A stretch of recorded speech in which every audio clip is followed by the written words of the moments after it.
Coming up this week on The Local Game, we hear from Alessio Carrocci in Club Talk ahead of the Hills Derby on Friday night. It is National Volunteer Week and we're ready to celebrate our volunteers in the local game. And Polish cuisine is on show at Croydon FC, and it's back. It's venues and their menus making a return with a special dish on offer. Welcome to The Local Game. It is a pleasure to have you here for another week. It's episode 14, and I can't believe how fast the weeks are going. And we're getting very, very deep into the local leagues, and the tables are starting to take shape now as well. And Cup round is into the final stages, semis. Yes, that is right. We're going to talk about that later on in the show. Talk about the Cup as well as the results from the weekend. All right, but first of all, let's welcome in a man who needs no introduction, David Grant. Good to have you back on board, David. Oh, it's been a wee while, yeah. A bit cooler now than the last time I was here. Yeah, we're in shorts and T-shirts. We had to dress up a little bit. We were a little bit less dressed up before coming on the show, but this time we had to, take some layers off when we came in here. Yeah, the other way around. Yeah, that's right, yeah. So winter is upon us almost. It is. It's been freezing on the weekend at the games as well. I was absolutely frozen, so apologies for those that tuned in and had to listen to us complain. Or you, I think did you complain up in Barossa? Yes, we certainly did. We were up in a scissor lift as well and exposed to the wind. It was very cold. Yeah, a scissor lift. That would have been a very interesting experience. Yeah, blowing around a little bit too. Yeah, the last time I saw a scissor lift used for football, I was at Cooper Stadium. This is many, many years ago before the redevelopments. But there was a block next door that was getting built on, and I'm assuming the tradies that worked there went there on match day. They got their deck chairs set up, had an esky with drinks, and outside the stadium, they lifted it up and watched the game from up there. It was fantastic. So I was like, that's a great idea. So it wasn't too far from the stadium. So very smart idea from them. Yeah. It's about 10, 15 years ago now. So yeah, anyway, let's head into the show. Hot topics. Let's go into those. First of all, big news coming out of the local leagues. State League 2 this year has grown into two leagues, North and South. But they've also added new teams, and next year we've finally got our fourth team that's entering. So we've got the Anglevale already confirmed, Plimpton Bulldogs and Barossa United, who hosted this weekend's big blockbuster game up in Barossa. But now, a massive team that most people already know, and if you're not familiar with them, they're a powerhouse in the Amateur Soccer League here in South Australia, Elizabeth Downs. Yeah, Downs come in, formed in 1962. I think they've got 7 or 8 league titles, amateur league titles under their belt, and they come in next year. Motto is Nullae Secundus, which means second to none. So can't wait to see them up. Argana Park is that's a fortress up there, so it'll be interesting to see how they go in State League 2. It will be good because I've been up to that venue before, and it's a very good venue that they have up there, and the facilities and even their club rooms.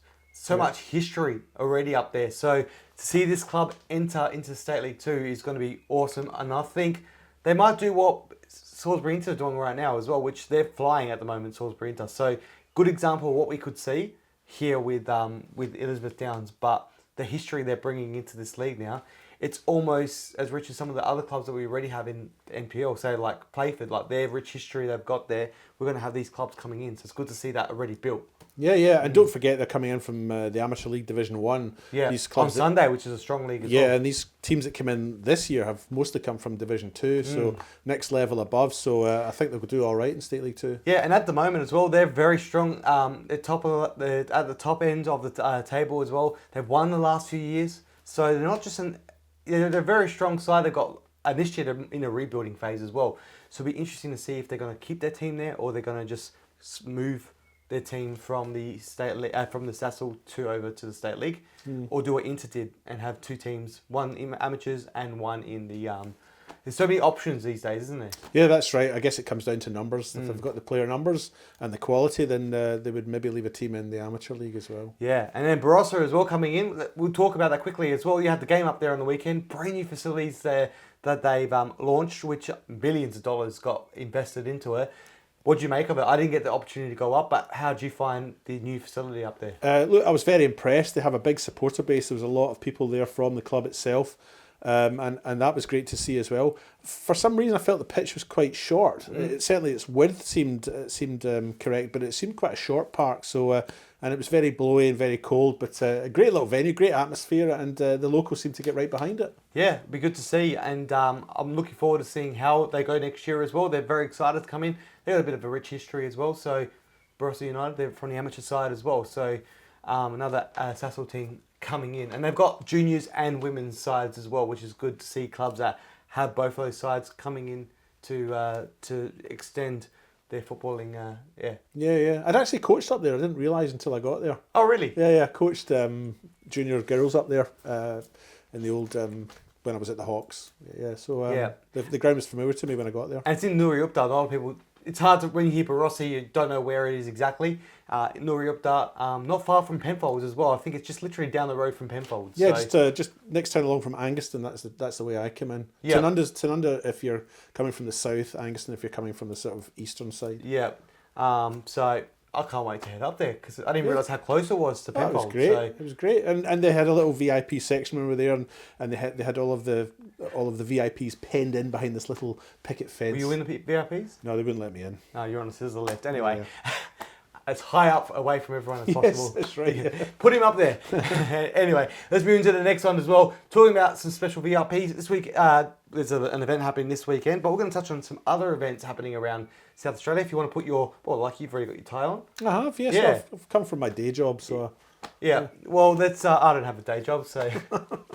Well, let's talk about some events happening around the grounds as well.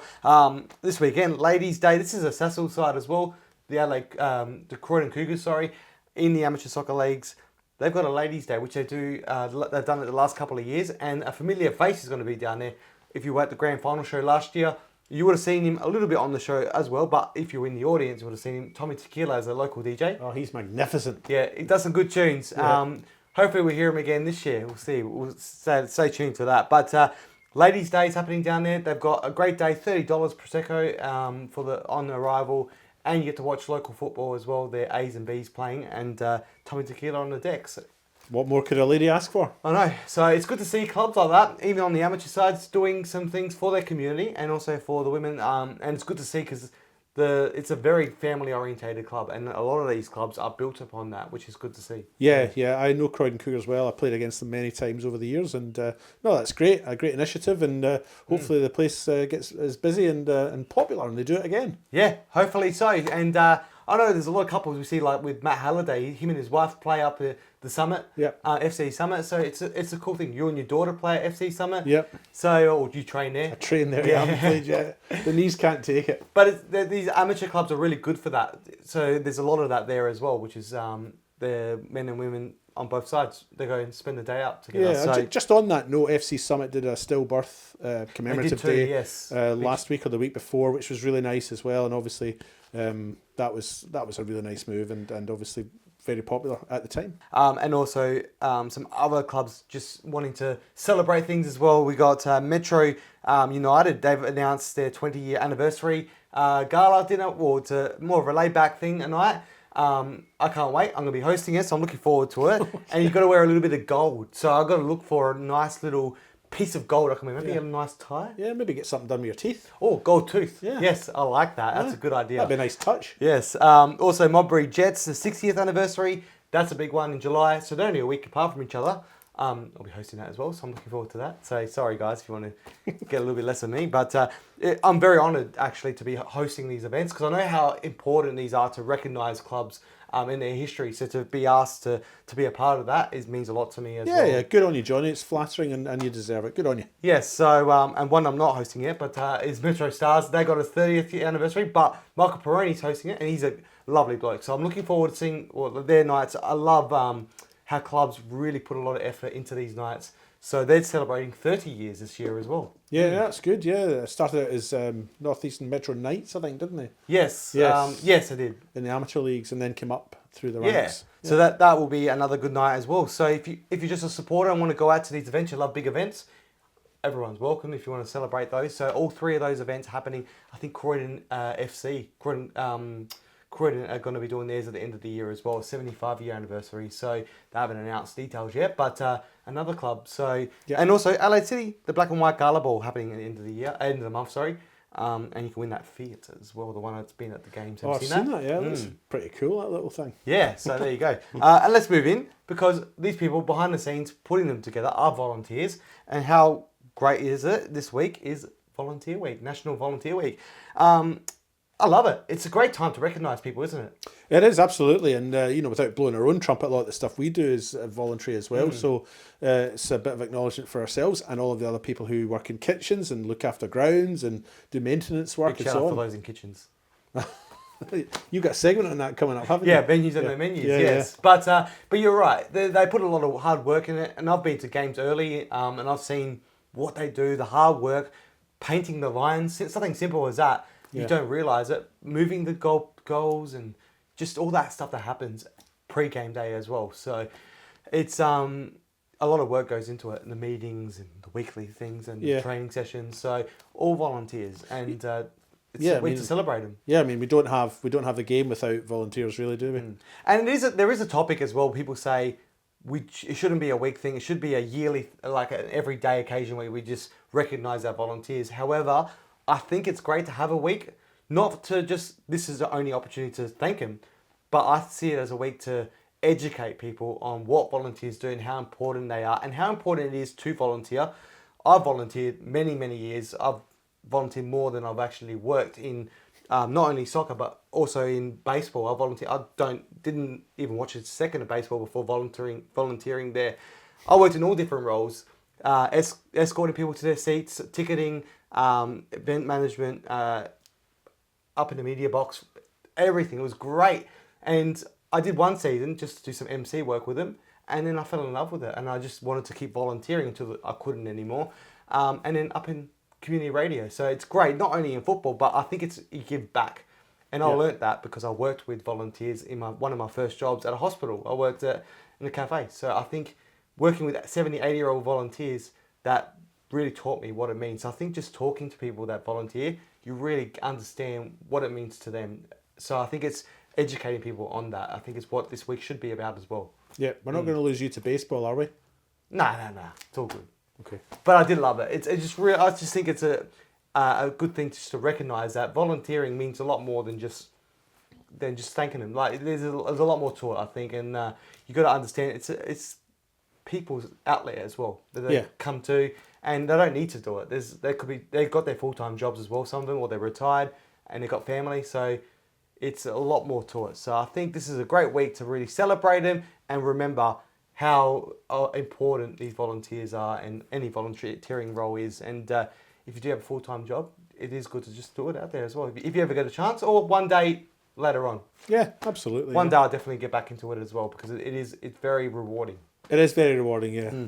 And what is very rewarding as well is doing a giveaway as well. So, as of this week as well, this is a 1 week thing. We got the Volunteer of the Year competition. We had it last year. We're bringing it back this year, and a $100 gift to give away as well. So, all you got to do is enter and give us one volunteer you want to recommend to win this prize. Enter them in the thing, and next week randomly we'll announce the winner. So, just to recognise these volunteers. Volunteer of the Year. Yes. I like it. Sure. Yes.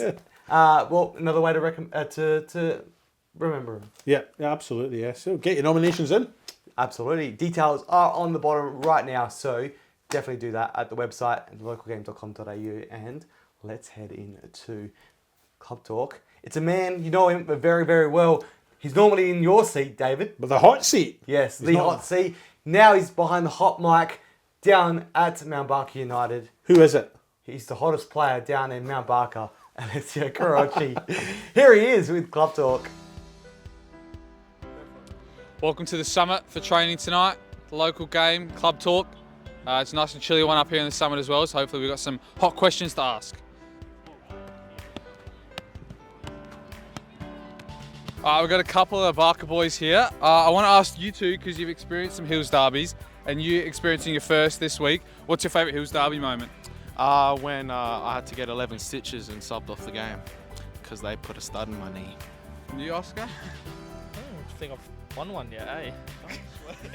And what are you expecting, Chris, for your first Hills derby? Expecting a lot of energy. Are you going to get a booking or? Nah, clean game. Hopefully, hopefully I play. Yeah. There's a few accounts for the Hills derby. Hopefully there's going to be a better one this weekend, and all the grades will hopefully get a good result. Marty, you too. Oh, we've got another 2 Hills locals here, a couple of the boys that work in the area as well. I'll ask you first, what was your favourite Hills derby moment being a Hills local? Oh, it's got to be last year, Hawks at home, Friday night. No better night for it. Just scoring a goal, scoring the opening goal of the night. It was just, Yeah, 3-0 up in 30 minutes here at the Summit. I think we're undefeated here in the Hills derby as well at the Summit. What about you, Marty? You've been here a while as well. Yeah, looking into the future and visualising us beating them on the weekend. Well, that's good. All 3 of us locals working in the Hills now as well, so it's a big derby for us. So we're all going to want to beat the Hawks, so we'll see how that goes. I got a question for you guys. We've got one of the coaches and assistant coaches of the team here, Marcus, but all you guys are Chelsea fans. What Chelsea player could Barker use in signing? No, probably none of them. I was just about to say, maybe Levi Colwill, because Cam's pretty slack at the moment. Moises Caicedo. Nicholas Jackson, the best striker in the Premier League, best striker the game's ever seen. Like, he would take us to the promised land. So, Nicholas Jackson. Cheers. And Marcus, experiencing your first Hills derby this week, what are you expecting? Yeah, the first home one. It's gonna be big, I reckon. Friday night here. I'm looking forward to it. I'm just hoping we get a win. Hopefully, we have better season than Chelsea do this year.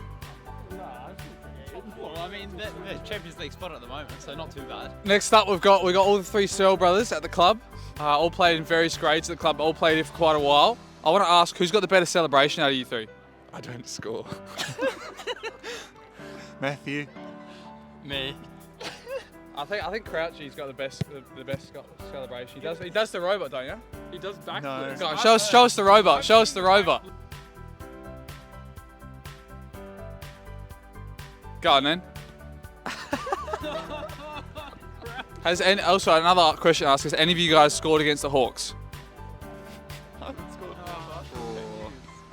Can't remember. Probably not. I haven't. Yeah, I haven't either. So we're hoping it'll break our droughts this weekend, aren't we? Bit of the Samba circle here. I want to see what's the best goal you scored at Barker? My best goal? Yeah. Well, uni away last year. Ball's coming across outside the box. I just swung my foot at it, volley, top corner. But sadly, there was no VO that day, so we'll never see it again. Yeah, so we're not sure if he's actually scored the goal or not, but we'll take his word for it. All right, we better get off the train before we get in trouble, but make sure you all come down to the Hills Derby on Friday night and make sure you come and support the football in the Hills. Cheers. Well, there is Alessio Carrocci with the mic, and it's, well, a big one this weekend. It is the Derby, Hills Derby, so they're raring to go, and we've got to give that little bit of the Hills rivalry kind of ramp up for this weekend, and that was the way we wanted to do it.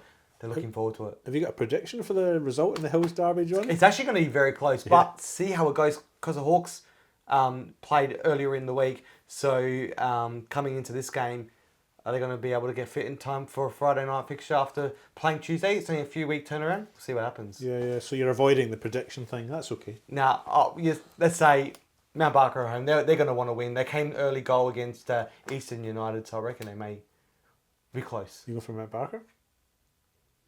I'm going to go for I'm going to predict that Mount Barker may be able to get away with 1-0 win. All right, so one of the teams may win.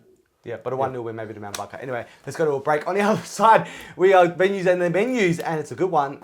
Something is dumped onto my plate. Dumplings.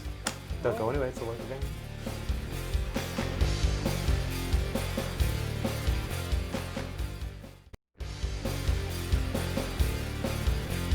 Welcome back to the local game. It is a pleasure to have you back on board, and that segment we always love doing. It's all about segments, it's all about football, it's all about the community, and let's go into it because it's my favourite segment of the week, venues and the menus. That is right. This week I headed out to one I've been craving for a very long time. I've spoken to a Polish mate of mine, with Jaden, you know him as well. He's half Polish. He's showed me photos of his grandma who makes them, and I've been very jealous. Yes. I've been waiting for a moment, and Croydon gave me that moment on the weekend. I went down on Saturday before their game, and I got to eat the pierogi. Now, John, you're going to have to explain to me what a pierogi is. I'm quite unfamiliar with it. Well, let's have a look at the menu right now. This is their menu, and on the menu there were some great options. They're like dumplings, right. So they're every country has a similar dumpling, a similar donut, but their own one. So like Italians would probably be like the dumplings would kind of be gnocchi. Yeah. Donuts would be zeppoli. These are the options for the Polish community as well. The pierogi they call them Polish dumplings. They're cabbage and mushroom, potato and cottage cheese, and the meat one, which is a mixture of pork and beef. I've got to say, I had a mixture of all three. I could not choose, and they're all phenomenal. And the cabbage and mushroom, I think, was one of the standout ones. But the traditional, one of the best ones that I talked to a lot of Polish people, and they all love the potato and cottage cheese. Right, okay. You have all those meats together. Is that like a combination pierogi? I had 3 of each. All right, okay. Yeah. I think Nice. it's 3 of each or 4 of each, whatever makes up 12. Yeah. 4 of each. Yeah, good on you. It's a small little mass. But yeah, so I think they were beautiful, and I really enjoyed it. They were with butter, just butter and onion. So and fried? What, they fried or they? I think they were boiled and then put into the butter and oil. So right, okay. Butter and onion. So beautiful dumplings down there. And to top it off, that weather was just raining, drizzling, cold, and just sitting there eating the pierogi in the club rooms was like the best thing ever. Dreamy. Yeah, it was. Yeah. I was dreaming at half time. I ate too many. I had that two of their Polish donuts as well. Yeah. They were beautiful as well. I had to get one of each flavour. Couldn't choose. And then a half a litre of... so they're a sweet thing, the donut? Yes. Yeah, yeah. And they're huge beers they sell there as well. They're massive Polish beers. They're half a litre. Had that as well, and I fell asleep at half time. Did you? I had a little nap. Missed the game? No, I watched the game. Just had a nap. Okay. But that was just filling. It was beautiful. I would have had another plate, but I was overfull. But well done to them for bringing back that culture as well. And I hear, it's not a weekly thing, but I do hear early August there is going to be a comeback with that menu and some other items as well. So the Polish food is making its comeback there as well, which is good to see. Yeah, nice. Yeah, good. So next time I'm down there, I'll have to try it. Yes. Well, when they do have it, I'll keep you posted. Yeah, do that, Johnny. Maybe we'll promote it. We'll promote it on our social media as well, because everyone has been saying, oh, that looks good. I really want to come and taste it. So definitely do yourselves a favour. Pierogi. It's great. Sounds good. Pierogi is your priority. Nice. Yes. You should sell the stuff, mate. Yeah, I've got a t-shirt made up. Anyway, Nice. my priority is to eat pierogi. There we go. Anyway, we're going to have a short break. On the other side, we have results from the weekend and also press for time and Tonus Pagonis. Don't go anywhere. It is the local game.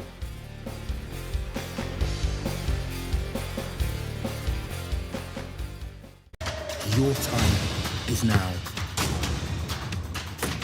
When passion runs through you, become your own hero.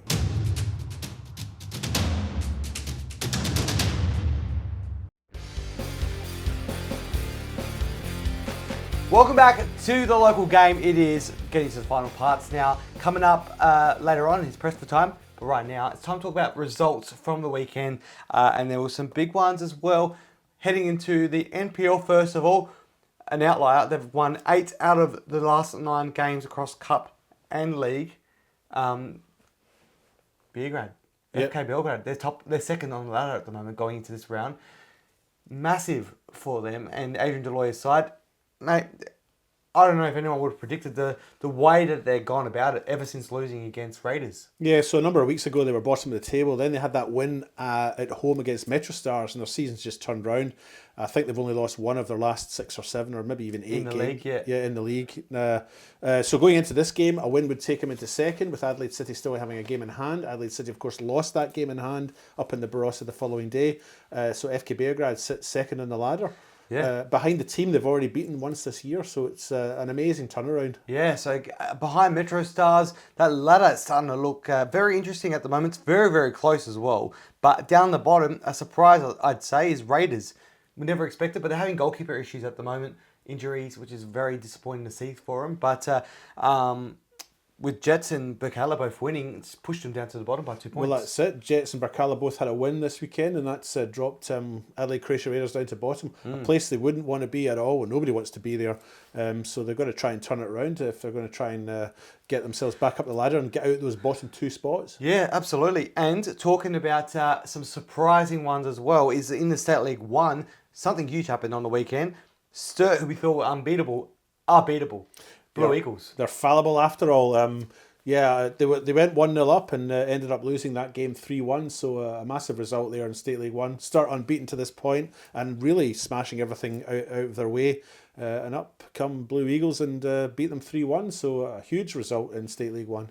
Yep, absolutely. And the way it's starting to look now as well, it's a 23-point gap between first and last place. So it's starting to really shift now. So you're slowly getting an idea where roughly a club will, no exact placements yet, but you can kind of get a gauge now if a team's going to be in the bottom half of the tally or in the top 6. You can kind of tell. Yeah, you're right, but then look at the FK Beargrad story we were just talking about there. But it's a lot closer though. That's right, that's true. Yeah, it's a lot closer at the top. Yeah, but I wouldn't write any team off. I guess that's what I was going to try and...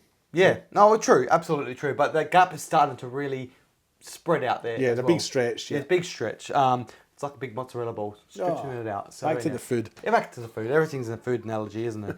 And talking about something that's tasty as well as cheese is the State League 2 competition as well. That thing's getting tasty as well. But the north and south sides, let's have a look at those results from the weekend. I've got to bring food in it somehow, don't I? Eastern United, mate, we talk about them every week, but 8-1 win, you can't not talk about that win. Bakaj as well, a hat-trick, not his first for the season. It's amazing, but the most amazing thing is Mount Barker scored in that first minute of the game as well. Yeah, they got proceedings underway, scored first, and Eastern United obviously would have been, well, I wasn't at the game, but I would imagine that would have been a bit of a shock for them, but they bounced back, and as you said, another Dennis Bakaj hat-trick, and Eastern United running away with another 8 goals in reply to that solitary first one. Yes, absolutely, and the ladder on the northern side as well. Inter, top by 2 points. They beat... they lost to Garn a couple of weeks ago, but it was Garn that were able to be beaten this week by Vista, who have struggled the 3 weeks prior. They had 3 losses in a row after losing to Inter, and now they've managed to get a win on the weekend. So that gap could have been a lot worse for them. Absolutely, yeah. Vista had that great start, same as Adelaide Uni last year, when they just seemed to be rolling through quite comfortably. Then they have their first loss, and suddenly things become a bit shaky. And I think Vista have now lost 3 games and no longer top. Salisbury Inter now sit top. So interesting how things are developing there. Yep, absolutely. And lastly, but not least, is the WNPL and WSL Cup as well. Just check those results on the table, on your telly as we speak.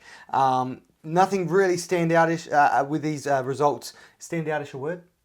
It is when you're in your company, yeah. Yes, it is now. Anyway, but the 2 WSL sides, last ones standing, have unfortunately left the 2 Modbury. So Modbury Vista and Modbury Jets both knocked out of the competition. But nothing out of the ordinary in those results. I'd say I would have predicted almost 4 out of 4 in that. Yeah. I think we got the results we were sort of expecting to see. It did bump into Aaron Hood up at the Barossa, who talked a little bit about their game against Modbury Vista, and said that it'd been a bit of a challenge. They didn't exactly labour. I think it was 3-0 that result. Yeah.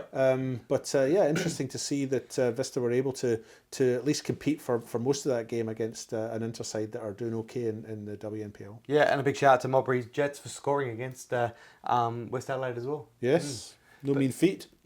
Anyway, let's head to Press for Time. Talking about cups as well, though. Antonis Pagonis has the latest of all the Australia Cup qualifiers and the final 4 remaining in the Australia Cup.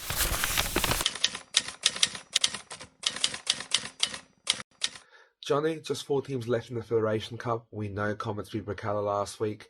This week we had some great games as well. First of all, Adelaide Croatia shook off a valiant Adelaide Hills Hawks. Meanwhile, Metro Stars beat Campbelltown with a couple of late goals. But we had an incredible game down at Frank Mitchell Park with Fulham putting a fantastic fight against second place on the ladder FK Beargrad. But Beargrad making it through on penalties, Riley Stam winning it for his side. On the international stage, a massive congratulations to Harry Crawford, who made the Australia Under-18 side for the UEFA Friendship Cup in Switzerland. All the best to him. Well, thank you again, Antonis Pagonis. That man is everywhere. He's in the Barossa on the weekend. He was at Croydon with me on Saturday. He was at an Asian street food festival with me on Saturday night as well. So he's everywhere this bloke. I had pizza with him a couple of nights ago as well after a game. Oh, there we go. Where at? That place the pizzeria place in Hanson Road. Oh, Hanson Road Pizza Bar. Yeah, I think that's what it's called. It was Yes. delicious. It's nice down there as well, isn't it? Yeah. Very good. Love it. And he's another one who loves his food as well. So Yes. Yes. Although he didn't finish everything, I did. Oh, there you go. You pig. Anyway, no, I'm just kidding. I'm the same. Anyway, well, we're going to head off for this week. Thank you again for joining us. And thank you for the nice comments as well. It's great hearing everyone that stops me at clubs and stops us and says they appreciate what we do. So these shows, we love your feedback as well, because if it wasn't for you guys telling us you loved venues and menus, it wouldn't be there. So anyway, also, volunteers, say thank you to your volunteers. Do whatever you can to support them this weekend in Volunteer Week.